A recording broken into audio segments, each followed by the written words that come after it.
Hi guys, I'm back. Today I'm going to read 1 Kings 22, 2 Kings 1-7, Proverbs 17, and Psalm 117. Let's just start. The 3rd year Syria and Israel continued without war. In the 3rd year Jehoshaphat the king of Judah came down to the king of Israel, and the king of Israel said to his servants, Do you know that Ramoth Gilead belongs to us, and we keep quiet and do not take it out of the hand of the king of Syria? He said to Jehoshaphat, Will you go with me to battle Ramoth Gilead? And Jehoshaphat said to the king of Israel, I am as you, and my people is your people, my horses your horses. Jehoshaphat said to the king of Israel, Inquire first the word of the Lord. King Israel gathered the prophets together, about 400 men, said to them, Shall I go to battle against Ramoth Gilead, or shall I refrain? And they said, Go up, for the Lord will give in to him, the king. And Jehoshaphat said, Is there not here another prophet of the Lord of whom we may inquire? And then the king Israel said to Jehoshaphat, There is yet one man by whom we may inquire of the Lord. Micaiah the son of Imlah, but I hate him, for he never prophesies good concerning me, but evil. And Jehoshaphat said, Let not the king say so. And then the king Israel summoned an officer and said, Bring quickly Micaiah the son of Imlah. And the king Israel and Jehoshaphat the king of Judah were sitting on their thrones, arrayed in their robes, at the threshing floor of the entrance of the gate of Samaria. And all the prophets were prophesying before them. And Zedekiah's son Chenaanah made for himself horns of iron, and said, Thus says the Lord, but these shall push the Syrians until they are destroyed. And all the prophets prophesied so, and said, Go to Ramoth Gilead and try, for we will give in to him the king. And the messenger who went to summon Micaiah said to me, Behold, the words of the prophets with one accord are favourable to the king. Yea, word be like the word of one of them, speak favourably. And Micaiah said, As the Lord lives, what the Lord says to me, thou wilt speak. When he come to king, the king said to Micaiah, Shall I go to Ramoth Gilead to battle, or shall I refrain? And he said to him, Go up and try, for the Lord will give in to him. The king said to him, How many times shall I make you swear that you speak to me nothing but the truth in the name of the Lord? And he said, I saw Ezekiel on the mountain, sheep led up by a shepherd, and the Lord said, These are no mouths, that let each return to his home in peace. And the king Israel said to Jehoshaphat, Did I not tell you that he would not prophesy good concerning me, but evil? In my case, I therefore hear the word of the Lord. And I saw the Lord sitting on his throne, and all the host of heaven sitting beside him on his right hand, on his left. And the Lord said, Who entices the air that he may go up and fall? And one said one thing, and another said another. And the spirit came forward and stood before the Lord, saying, I will entice him. And the Lord said to him, By what means? And he said, I'll go, I will be a lying spirit in the mouth of all his prophets. And he said, You ought to entice him, and you shall succeed. Go and do so. And therefore, behold, the Lord has put a lying spirit in the mouth of all these your prophets. The Lord has declared disaster for you. And Zedekiah's son Chenaanah came near and struck Micaiah on the cheek and said, How did the spirit of the Lord go from me to speak to you? And Micaiah said, It shall see one day when you go into the enchantment to hide yourself. And King Israel seized Micaiah and taking him back to Amon the governor. And the city to Jewish the king said, Thus says the king, that the fell in prison feed him meager rations of bread and water until I come in peace. And Micaiah said, If you return in peace, the Lord does not speak about me. And he said, Hear all you peoples. And the king Israel and Jehoshaphat the king of Judah went up to Ramoth Gilead. And the king Israel said to Jehoshaphat, disguised himself in God into battle, and you very rose. And the king Israel disguised himself and went into battle. Now the king of Syria had commanded they two captains of the chariots, fight with neither small nor great, but only with the king Israel. And the captains of the chariots saw Jehoshaphat, they said, Surely the king Israel. So he turned to fight against him. And Jehoshaphat cried out, and the captains of the chariots saw that it was not the king Israel. He turned back from pursuing him, because the men drew his bow around and struck the king Israel between the scale armor and the breastplate. And he said to the driver of his chariot, and carried him out of the battle for him wounded. And the battle continued that day, and the king was propped up in a chariot facing the stands. Until evening he died, and the blood of the wound flowed into the bottom of the chariot. And at sunset cry went through the army, every man to his sea, every man to his country. So the king died and was brought to Samaria. They buried the king in Samaria, and they washed the chariot about the pool of Samaria, and the dogs licked up his blood. And the prostitutes washed themselves in it, according to the word of the Lord. And he spoke now the rest of the acts that Ahab and all they did, and I pray how they go. And let's see that are they not written in the book of Chronicles of the king of Israel? So Ahab slept with his father, and Hazael son reigned in his place. Jehoshaphat's son Asa began to reign of Judah, 4th year of Ahab king Israel. Jehoshaphat was 35 years old, he began to reign, he reigned 25 years in Jerusalem. His last name was Ziba, the daughter of Shelah. He walked in the voice Asa as well. He did not turn aside from it, doing any evil, but was right in the sight of the Lord. Yet the high place was not taken away, and the people still sacrificed and made offerings on the high places. And Jehoshaphat also made peace with the king Israel. And the rest of the acts of Jehoshaphat and his wife they share, how he warred, are they not written in the book of Chronicles of the kings of Judah? He had the land, he exterminated the realm out of the male prostitutes who remained in the days of his father Asa. And he was king there, and David was king. Jehoshaphat made ships to Tarshish to go to fear for God.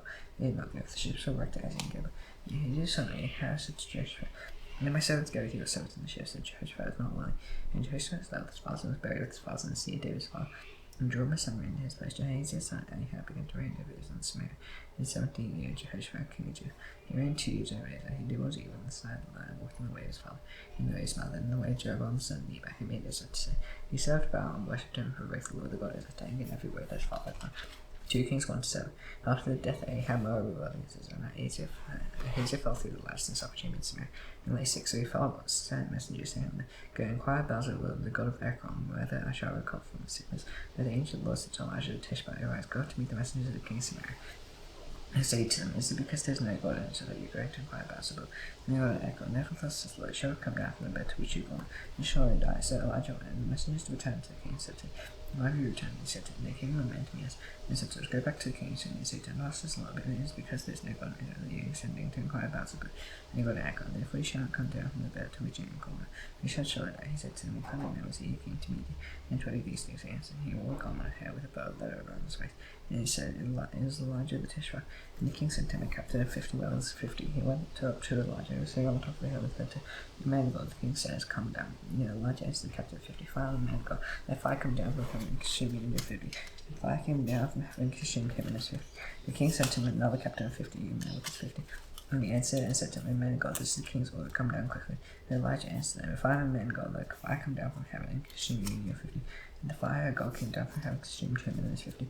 Again the king sent the captain of the third 50 with his 50. And the captain of 50 went away and came and fell on his knees before Elijah and entreated him, and man of God, please not my life and the life of these 50 servants of yours. Are you precious in your sight? Behold, if I came down from heaven and consume the two former captains of 50 over their 50. Now let my life be precious in your sight. And the Lord said to Elijah, go down with him, do not be afraid of him. So he arose and went down with him to the king, and he said to him, thus says the Lord, because you sent messengers to inquire about Baal, and God echoed, and said, because there is no God in Israel to inquire his way. And therefore you shall not come down from the bed to which you have gone. And it shall surely die, say, die according to the word of the Lord. And Elijah spoke in Jehoiakim, and became king in his place in the second year of Jehoiakim, son of Jehoshaphat, king of Judah, and because of Hazel and Misa, and the rest of the acts of Hazel that he did, are they not written in the book of the Chronicles of the Kings of Israel? And when the Lord was about to take Elijah to heaven by will, Elijah and Elisha on their way to Gilgal, and Elijah said to Elisha, please stay here, for the Lord sent me as far as Bethel. And Elisha said, as the Lord lives, as you yourself live, I'll not leave you. So they went down to Bethel. The sons of the prophets who were in Bethel came down to Elisha and said, do you know that today your master, the Lord will take away your master from over you? And he said, yes, I know, keep quiet. And Elijah said to him, Elisha, please stay here, for the Lord sent me to Jericho. And he said, as the Lord lives and you yourself live, I'll not leave you. So they came to Jericho, and the sons of the prophets who were at Jericho journeyed to Elisha said, do you know that today the Lord will take away your master from over you? He answered, yes, I know it, keep quiet. Then Elijah said to him, please stay here, for the Lord sent me to Jun.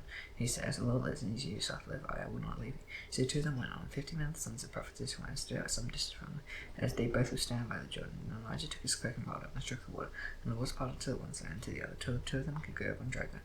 And they crossed. Elijah said to Elisha, ask what I shall do for you before I am taken from you. And Elisha said, please let there be a double portion of your spirit on me. He said, you asked half, and yet if you see me as I have been taken from you, it shall be so for you. If you do not see me, it shall not be so. And as they still went on, until behold, chariots of fire and horses of fire separated the two of them. And Elijah went up by a whirlwind into heaven, and Elisha saw it, and he cried, my father, the chariots of Israel and horsemen. And he saw them no more. And he took hold of his own clothes and tore them in 2 pieces. And he took up the cloak of Elijah that had fallen from it, and then went back and stood on the bank of the Jordan. And he took the cloak of Elijah that had fallen from it, and struck the water, saying, where's the Lord God of Elijah? And he struck the waters parted to one side and to the other, and Elisha went over. And the sons of the prophets who had Jericho saw him opposite them. He said, spirit of Elijah, restore Elisha. And he came to meet him about to the ground before. And he said to him, behold, now they are with his 750 strong men. Please let them go and seek a master. Maybe the spirit of the Lord has called him up and cast him upon some mountain and into some valley. He said, you shall not stand. And they urged him till he was slain. He said, send. They sent therefore 50 men. For 3 days they sought him, but did not find him. And they came back to him while he was staying at Jericho. And he said, did I not say to you, do not go? Now the render of the sea said to Elisha, behold, the situation of the sea is pleasant, as my Lord sees, but the water is bad, and the land is unfruitful. He said, bring me a new bowl and put salt in it. So they brought it to him. And he went to the spring of water and threw salt in it, and said, thus says the Lord, I have healed this water. From now on neither death nor miscarriage shall come from it. So the water has been healed to this day, according to what Elisha spoke. He went from there to Bethel, while he was going on the way. Some small boys came out of the city and Judah, and said, go be bold her, go be bold her. And she turned around, and when he saw, he cursed him in the name of the Lord. And 2 she-bears came out of the woods, and 1242 of the boys. And there he went on to Mount Carmel, and there he returned to Samaria. In the 18th year, Jehoshaphat king of Judah, Jehoram son of Ahab became king over Israel and Samaria. And he reigned 12 years. And he did what was evil in the sight of the Lord, no, not like his father and mother, for he put away the pillar of Baal that his father had made, and at last he clung to the sin of Jeroboam son of Nebat, which he made Israel to sin, and he did not depart from it. And Elisha the king of Moab was a sheep breeder, and he had to deliver to the king of Israel 100,000 lambs, and the wool of 100,000 rams. When Ahab died, the king of Moab rebelled against the king of Israel. So King Jehoram marched out of Samaria at that time, lost also. And he went and sent word to Jehoshaphat, king of Judah, the king of Moab has rebelled against me. Will you go with me to battle against Moab? He said, I will go. I am as you are, my people as your people, my horses your horses. He said, by which way shall you march? Jehoram answered, by the way of the wilderness. So King Israel went out with King Jun and King Adam. When they made a circuitous march over 7 days, there was no water for the army for the animals that followed them. And the king said, Alas, the Lord has called these 3 kings to give the entire animal. And Jehoshaphat says, Did no prophet of the Lord hear whom he inquired of the Lord? And then one king is a certain, is Elisha the son of Shaphat is here. He called water out of the hands of Elijah. And Jehoshaphat said, The word of the Lord was with him. The king is and Jehoshaphat the king went down to him. Elisha said to the people, What have I to do? You go to the prophet and for your father and to the prophet of your mother. The king said, No, it's the Lord who has called these 3 kings to give them to me. Elisha says, Lord of hosts, this Lord of hosts is before whom I stand. Were not that I have regard for Jehoshaphat king of Judah, I will neither look at you nor see you. Now bring me a musician. The musician laid the hand of the Lord came upon him. And he said, Thus says the Lord, I'll make the dry stream bed full of pools. Thus says the Lord, you shall not see wind or rain, but that stream it shall be filled with water, so you shall drink. And you, your livestock, and your animals, there is a light thing inside the Lord. You also give them all rights in your hand. You shall take every fortified city, every choice city. You shall fill every good chain and store of all springs of water, and ruin every good piece of land with stones. And the next morning, about the time of offering the sacrifice, behold, water came from the direction of Adam to the countries filled with water. And all the Moabites heard that the kings had come up to fight against them. All who were able to put on armor, from the youngest to the oldest, were called out and were drawn up at the board. And they arose out of the water, and the sun shining on the water. And the Moabites saw the water opposite them as red as blood. They said, This is blood. The kings surely fought together and struck one another down. And now then, Moab to the spoil, and they came to the campers of the Israelites' workers and struck the Moabites. So they fell before them, and they went forward, striking the Moabites as they went. And then they overthrew the cities on every good piece of land, and every man threw a stone until it was covered. He stopped every spring of water and felled other good trees, until only 8 stones were left in Keresh, and his slings surrounded and attacked it. And then the king of Moab saw that the battle was going against him. He took with him 700 swordsmen to break the opposite the king, and they could not. And he took his oldest son, who was to reign in his place, and after they broke down upon the wall. And they came great wrath against his son. They withdrew from him and returned to their own land. And therefore one of the sons of the prophets cried to Elisha, You serve my husband is dead. He knew that he had served faithfully. The creditor has come to take my 2 children to be his slaves. And Elisha said to her, What shall I do for you? Tell me, what have you in your house? And she said, Your son has nothing in your house except a jar of oil. And he said, Go outside, borrow vessels from all your neighbors, empty vessels, and not too few. And go in and shut the door behind yourself and your son, and pour into all these vessels. One was full set aside, so she went for him and shut the door behind herself and her sons. And as she forth, they brought the vessels to her, and the vessel before she said to her son, Bring me another vessel. He said to her, There's not another. And it was stopped flying. She came and told the man of God, and he said, Go sell the land and pay your debts, and you, your sons, can live on the rest. One day Elisha went on to Shun, where a wealthy mother lived, and urged him to eat some food, so whenever he passed that way, he would turn there to eat food. And she said to her husband, Behold, now this is the holy man of God, who is continually passing away. Let's make a small room on the roof of floors and put there for him a bed, a table, a chair on there. So whenever he comes to us, he can go in there. One day he came in, and he turned to his chamber and rested. And he said to Casey's servant, Call the Shunammite. And he called her, she stirred up. And he said to him, Say now to us, See, you've taken all the trouble for us. What has to be done for you? Wouldn't you have a word spoken on your behalf to the king and to the commander of the army? She said, I do among my own people. And he said, What is to be done for her? Gehazi answered, Well, she has no son, her husband is all. He said, Call her. And he called her, she stood in the doorway.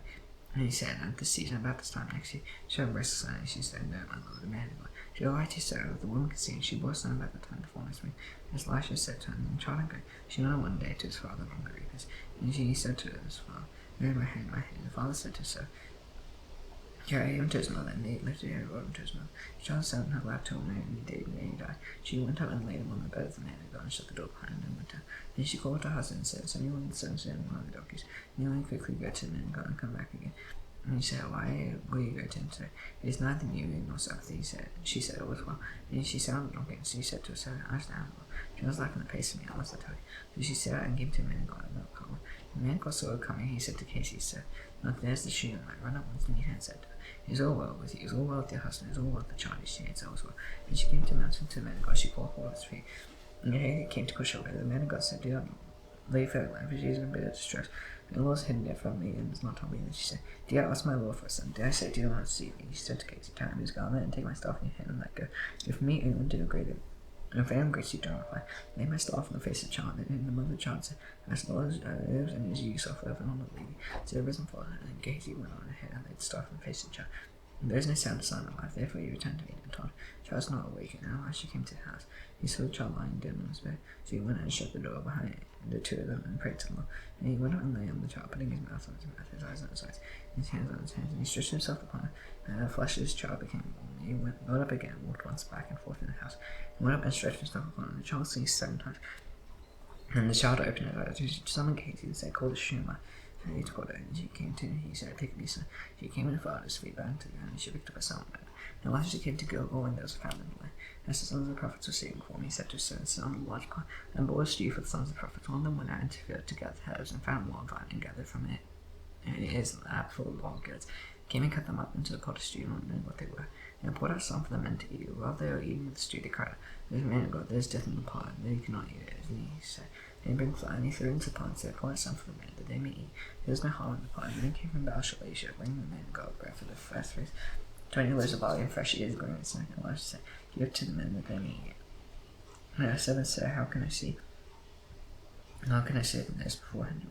And the European give them to the men that they will eat, thus and he shall even have some left for his set poor, and he even had some left according to the word. And Naaman commanded the army of the king of Syria as a great man with his master and his high food. It was by him that the Lord had the Lord had given victory to Syria. He was a mighty man of valor, but he was a leper. I don't know, Syrians were one of their race that carried off a little girl from Lebanon, and she worked on in the service of Naaman's wife. She said to him, "With him, my Lord, with the prophet who was in Syria, who cured me of his leprosy." So Naaman went in and told his Lord that, so spake the girl from the land Israel. And the king of Syria said, "Go now, and I'll send a letter to King Israel." So he went, taking him 10 talents of silver, 6,000 shekels of gold, and 10 changes of clothing, and he brought the letter to King Israel, which swear, "When this letter reaches you, you know that I have sent you Naaman my servant. You may cure him of his leprosy." And the king of Israel read this letter. He tore his clothes and said, "My God, to kill him, to make him live. Now this man sends word to me to cure a man of his leprosy. And they considered, see how he can quarrel with me." When Elisha the man of God heard the king of Israel torn his clothes, he said to the king, saying, "Why have you torn your clothes? Let him come now to me, that he may know that there is a prophet in Israel." So Naaman came with horses and chariots and stood at the door of Elisha's house, and Elisha sent a messenger to him, saying, "Go and wash in the Jordan 7 times. And flesh shall be restored, and ye shall be clean." And Naaman was angry, and went away, saying, "Behold, I thought that he would surely come after me and stand and call upon the name of the Lord his God, and wave his hand over the place and kill the leper. I'll not abandon and far apart the rivers of Damascus better than the Lord of Israel. Go and wash in them, and be clean." So he turned and went away in a rage. His servants came near and said to him, "My father, it is a great word the prophet spoke to you. Will you not do it? As he actually said to you, wash and be clean." So he went down and dipped himself 7 times in the Jordan. According to the word of the man of God, his flesh was restored like the flesh of a little child, and he was clean. And he returned to the man of God. He and all his company, and he and stood before him. And he said, "Behold, I know that there is no God in all the earth but in Israel. So set now a present for him, and he says, Lord, let us behold him I stand. I will receive him, and he urged him to take it, he refused. And Naaman said, not, and please let that he give to your son to your Lord's earth. And now your servant will not have heard burnt offering or sacrifice to any God. And this matter made the Lord pardon your servant when my master goes into the house of room to worship there. Leaning on my arm, and I bow myself in the house of Roman. When I bow myself in the house of Roman, the Lord pardon your servant in this matter." He said to him, "Go in peace." And Naaman had gone from him in a short distance. Gehazi, the servant of Elisha, the man of God, said, "See, I must have spared this name in this city, and not accepting from his hand what he bought. As the Lord lives, I'll run after him and get something from him." So Gehazi followed Naaman, and Naaman saw someone running after him, and he got down from the chariot to meet him, and said, "Is all well?" And he said, "All is well." My master sent me to say, "It is just now coming to me from the hill country, a friend, 2 young men, the sons of the prophets. He has given them talent of silver and 2 changes of clothing. And Naaman said, Please to accept 2 talents. And he urged them to type 2 talents of silver, 2 bags, and 2 chains of clothing, laid them on top of his servants. And he carried them before Gehazi and came to the hill. And he took them from the hand and put them in his house, and he sent the men away, and they departed. He went and stood before his master, and Elisha said to him, "Where have you been, Gehazi?" And he said, "Your servant went nowhere." He said to him, "Do not my heart go when your men turn from his chariot to meet you? Was it time to set up money and garments, olive orchards of green, and sheep and oxen, male sons and female sons? Therefore the leprosy of Naaman shall cling to you and to your hands forever." So he went out from his presence, a leper like snow. And the sons of the prophet said to Elisha, "Do you place the leader under your charge of 2 small friends? Let's go to Jordan, and you shall let's get along. Get there, and let's make a place for us to do it." Yes, you go. Then one of them said, "Be pleased to go to the city," and said, "I'll go." So he went with them, and they came to Jun, they cut down trees, and his smallest vine, log his axe had gone to wood and cut it. And alas, my master, it was borrowed. And the man of God said, "Where is it for?" He showed him the place. He cut off a stick and threw it in there, and made the iron flow. And he said, "Take it out." So he reached out his hand and took it. And the kings of Syria were warring against him. So he took counsel with the servants, saying, "At such and such a place shall we make camp." And the man of God said, "Words to King Israel, be aware that you do not pass this way." He seemed to go down there. The king of Israel said, "Tell the place about which the man of God had told him." Thus he used to walk up and say, "Save himself there more than once or twice." In the mind of the king of Syria greatly troubled because of this thing. And he called his servants and said to him, "Will you not show me who of us is for the king of Israel?" And one of his servants said, "No, my lord the king, but Elisha the prophet who is in Israel." "Does the king of Israel the words that you speak in your bedroom?" And he said, "Go and see where he is there. I may send him to you." And I was told, "Behold, he is in Dothan." So they sent their horses and chariots and everything, and they came by night around the sea. And the servant of the man of God rose up in the morning, and they went out, behold, and and armed with horse and chariots, and I was all around the sea. And the servant said, Last one also, what shall we do? He said, Do not be afraid. And those who are with us are more than those who are with them. And Elisha prayed and said, Lord, please open his eyes that he may see. So the Lord opened the eyes of the young man, and he saw, and behold, the mountain was full of horses and chariots of fire all around Elisha. And the Syrians came down against him, and Elisha prayed to the Lord, and said, He struck these people with blindness, he struck them with blindness in accordance with the prayer of Elisha. And Elisha said to him, This is not the way, and this is not the sea. Follow me, and I'll bring you to the man who is seeking, and led him to Samaria. As soon as they entered Samaria, Elisha said, Lord, open the eyes of these men, and they may see. So the Lord opened the eyes, and they saw, and behold, they were in the midst of Samaria. And the king raised us up, and he said to Elisha, Now, Father, shall I strike them down? Shall I strike them down? And he said, You shall not strike them down, but you strike down those whom you have taken captive with the sword with your bow. Separate and water before them, they may eat and drink and go to them. Also say, Prepare for them a great feast. And they ate and drank, he sent away, and they went to them. And the Syrians did not come again, or raised into the land. After Ben-Hadad, king of Syria, mustered his entire army, and went up and besieged in Samaria. There was great famine in Samaria as they besieged it until donkeys were sold for 80 shekels of silver, and a fourth part of a cab of doll of stone for 5 shekels of silver. And as the king of Israel was passing by the wall, all cried out to him, saying, Help my lord, the king. He said, The Lord will help you. How shall I help you? And the fish fall from the winepress. And the king asked her, What is your trouble? And he answered, This woman said to me, Give you your son, let me eat him today. And he will eat my son tomorrow. So he brought my son, that we may eat him. And ate him. And the next day said to him, Give your son that we may eat him. He is hidden the son. And the king heard the words of the woman. He tore his clothes. And he was passing by on the wall. And the people looked, and behold, he is shackles beneath on his body. And said, May God do so to me and more, as if the hand of Elisha the son of Shaphat were me, so shall it do. Elisha was sitting in his house, and the elders were sitting with him. Now the king had dispatched a man for his presence. And before the messenger arrived, Elisha said to the elders, Do you see how this man does come and take off my head? Look, when the messenger comes, shut the door and hold the door fast against him. He is not the sound of his master's feet behind them, whilst he was still speaking with him. And the messenger came down to him and said, The trouble is one, Lord. Why should I wait for the Lord any longer? And Elisha said, Hear the word of the Lord. Thus says the Lord, Tomorrow about this time a seah of flour shall be sold for a shekel, and 2 seahs of barley for a shekel at the gate of Samaria.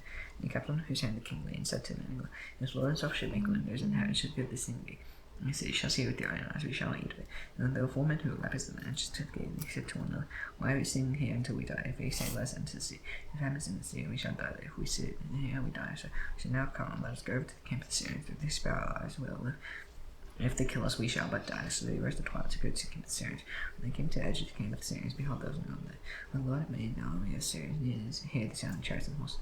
And then the Lord had made the army of the Syrians hear the sound of chariots and horses. And the sound of ground, so they said to one another, the king of Israel is hard against us, the king of the Hittites and the king of Egypt to come against us. So they fled away in the twilight and abandoned their tents, their horses, and their donkeys, leaving the camp as it was, and fled for their lives in the air. And when these lepers came to the edge of the camp, they went into the tent and ate and drank. They carried off silver and gold and clothing and hid them. They came back and entered another tent and carried off things from it and went and hid them. And they said to one another, We are not doing right. This day is a day of good news. If we stand and wait till the morning light, punishment will overtake us. Now therefore come, let's go to the king's household. And they came and called to the gatekeepers of the city and saw them. We came to the camp of Syrians, and behold, there was no one to be seen or heard there. Nothing but the horse tied and donkeys tied and the tents stable. And the gatekeepers called out and were told within the king's household. And the king rose in the night and said to his sons, I'll tell you what the Syrians have done to us. And we know that they are hungry, therefore they have gone out of the camp and hid themselves in their country. Making one they can come out and see, we shall take them alive and go into the sea. One of the 7 said, Let some men take 5 of the remaining horses, take that some of those who are left here will fare like a whole multitude is 140 fish. And they sent the sea, so they took 2 horsemen, and the king sent them after the armies of Syria, saying, Go and see. So they went after them as far as John, behold, the way was low with guards and the equipment of the Egyptians had thrown away in their haste.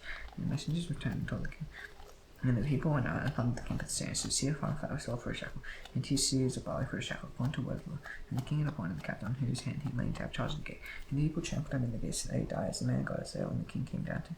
And the man of God said to the king, 2 seahs of barley shall be sold for a shekel, and a seah of fine flour for a shekel. About this time tomorrow in the gate of Samaria. And the captain had answered her, man of God, And if the Lord himself should make windows in heaven, how could such a thing be? And he said, You shall see with your own eyes, we shall not eat it. For it shall have happened to him. So the people trampled him in the gate, and he died. Proverbs 17. Better is a drum was required than a house full of feasting and strife. Serving the those wives who deals lies all over the sun and action flame. Which are the inheritance of God's brothers. The crucible is of silver and the furnace is of gold. And the Lord tests heart, and he will don't listen to wicked lips. And the lie gives ear to mischievous tongue. Whoever mocks the points of the snake, he who is glad at come and not go unpunished. You enter another crown of the edge, and glory children their false. Factories shall not become to a fool, so unless false speaks to a friend. The mouth like a magic and eyes are the one who gives it. Whoever he turns to pass, whoever comforts a friend seeks love. He repeats a man has separated close friends. Maybe goes deep into a man, understand 100 blows into a fool. And even man seeks an rebellion, and a court messenger will be sent against them. And man means she robbed with a car. Hearth and a fool in his flight. If anyone returns turns evil for good, will not depart from his hands. If he is strife is like lead and waters to quit before the coal racer. He justifies the king, he condemns the righteous, both like an abomination to the Lord. I shall fall in his money in his hand to buy was no near sense. A friend loves at all times above his bond for a bestie. One in lack sense give a pledge and puts his good in the person of his name. Hold Lord's strength, Christian love strife. He makes his door high seas to judge him, and a crooked heart does not discover it. And one that does not stand falls with calamity. He who sighs for with the self side, and the halal of fool is no joy. A joyful heart good man's and crushed spirit drives the man's wicked steps of Ram seek to promote the ways of justice. And descending sets his face toward wisdom, the eyes on four and yet voice on the scriptures file, and the business to have born. No person find the righteous man is not good, nor strike the noble for their no before the arrogant. So whoever strains supposed knowledge, he who calls spirits of men unsane. Even a fool who keeps silence consider wisdom, because the left seems deep in culture. Psalm 117. Praise the Lord, all nations, exalt more peoples. Grace his steps, love towards his faithfulness to the Lord, and just forever. Praise the Lord. And astonishing not to the Lord's friendly fire. It's hard in heaven, hallelujah. Name of King, coming with undeath as it is in heaven. He is so daily, both forgives those who forgive our debtors. He is some temptation, but to those in the one feels the kingdom and the power of the birth of armies. He's far. Bye.